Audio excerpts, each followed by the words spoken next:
Welcome back. Now, United Cities for Local Government in Africa, UCLGA, is an umbrella organization of African local governments, and its headquarters is in the city of Rabat, Morocco, and it has been there since 2008.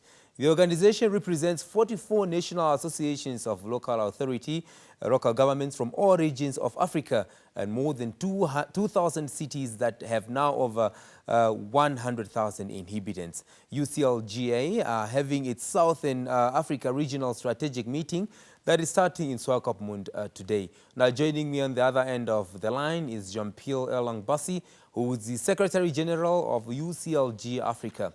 Good morning, June, and thanks for joining us. Good morning. Very, very well.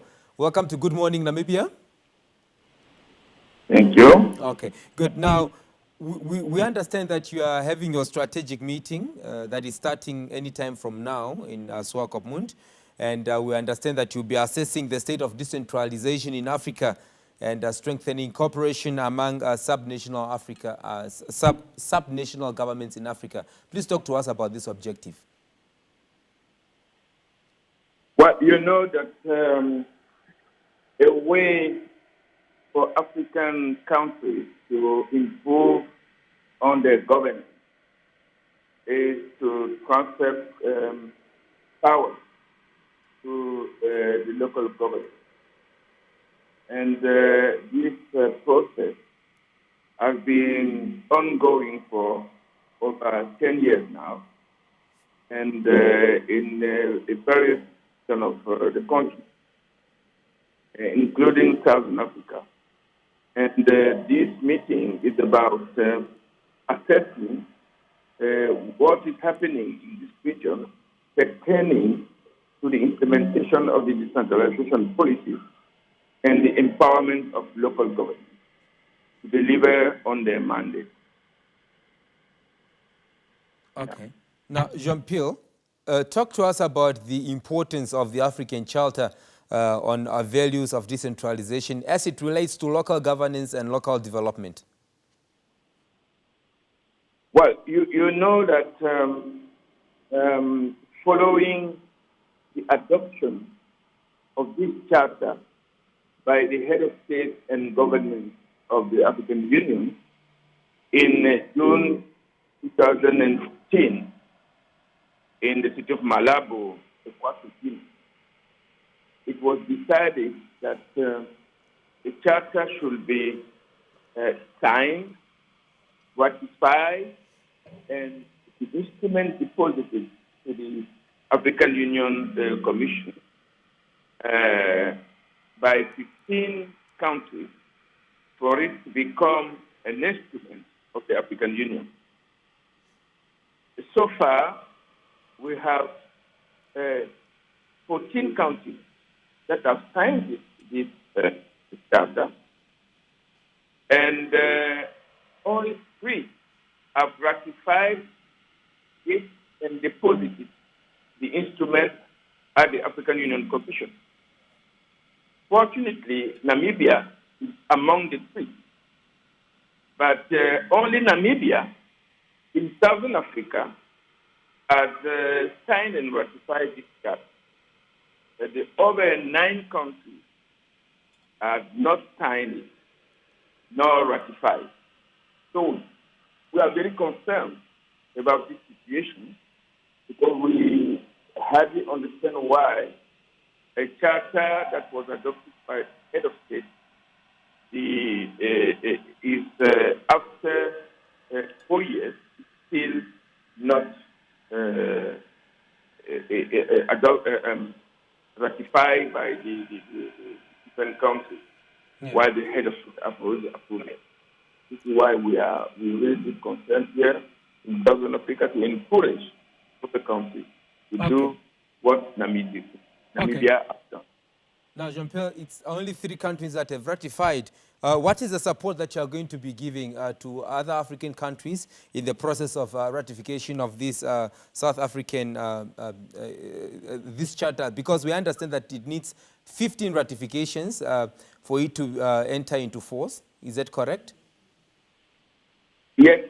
Okay. What we are doing is just what we are doing here in Sokomu, to call on our members to press on the national government in order that the few ratifications that are needed, because we have always the capacity to get the 14 that are ratified. So only 3 have ratified, so we can press on the others. But what I've told you is that in Southern Africa, apart from Namibia, no other country has signed it. So we will push our members to try and get countries to sign it and ratify it. Okay.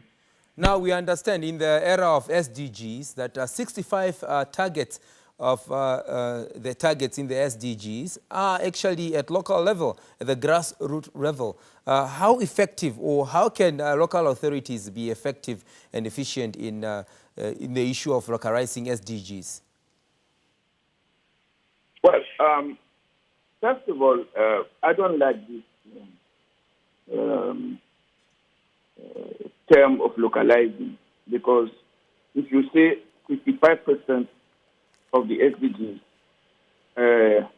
are linked to local government mandates, then it means that we are already doing it. We are already implementing this SDG. So what we need to do is, first of all, to align our local policy to the SDG and to report on what we do, so that it feeds into the report that our national government need to do from time to time to the UN, and to have a system of measuring and reporting and verifying what we do pertaining to the. Okay. Now, at the recent COP20, Hello? yes, Jean-Pierre. Now, at the recent COP23 summit, you launched the USLG Africa Task Force on Climate Change. I would like to know how the project have evolved and what do you hope to achieve in the next few years? I don't know if many of your audience know about the climate change and the Paris Agreement. Under the Paris Agreement, it was said that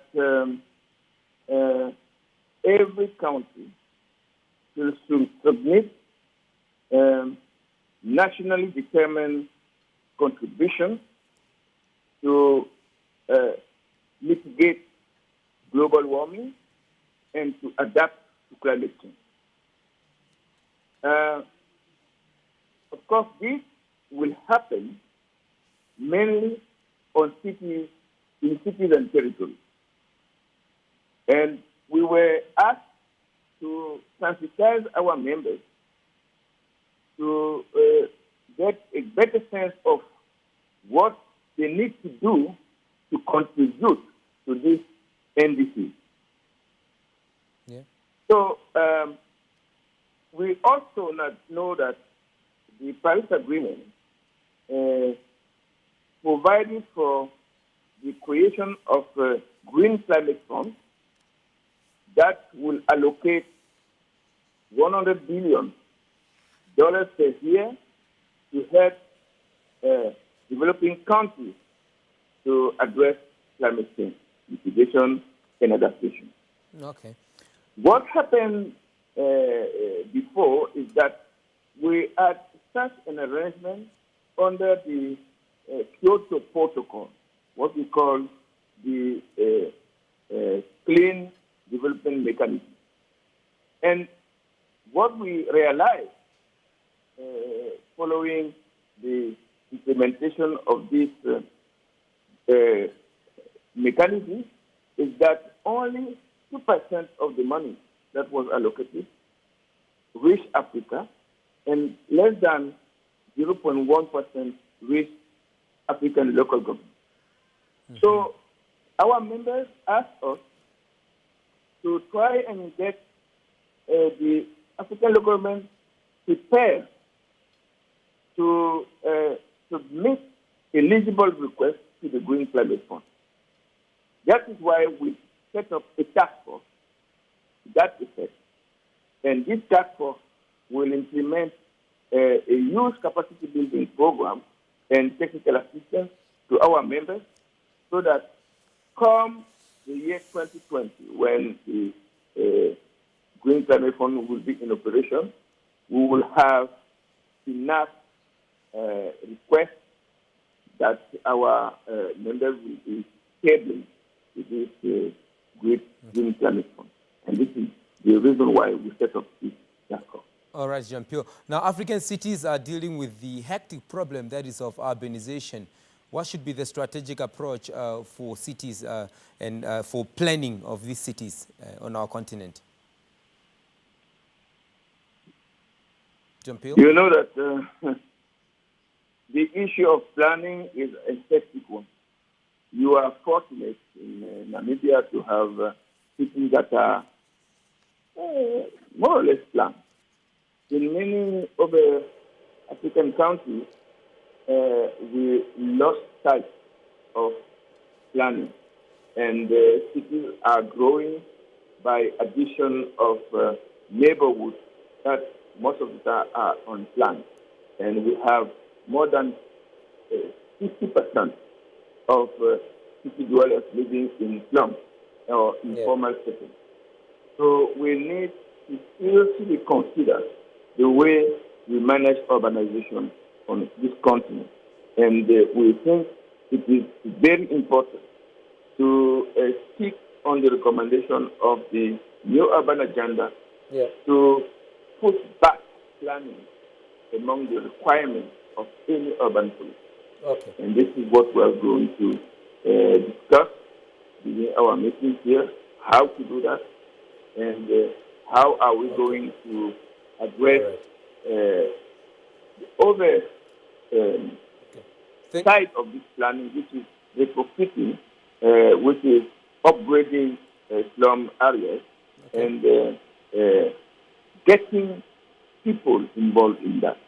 And this is why our organization just launched at the last World Urban Forum with the Slum Dwellers International, with an organization of slum dwellers. All right. What we call Know Your City. Okay. To have, yes? Jean-Pierre, unfortunately, we are running out of time, but we wish you all the best with your workshop that is happening in the town of Swakopmund. Thank you. All the best. Thank you so much. Great. There you have it. I was in conversation with Jean-Pierre Elong Mbassi, who is the Secretary General of United Cities for Local Government in Africa. Stay tuned. I'll be back talking to Home Affairs about their decentralization policy. Stay tuned.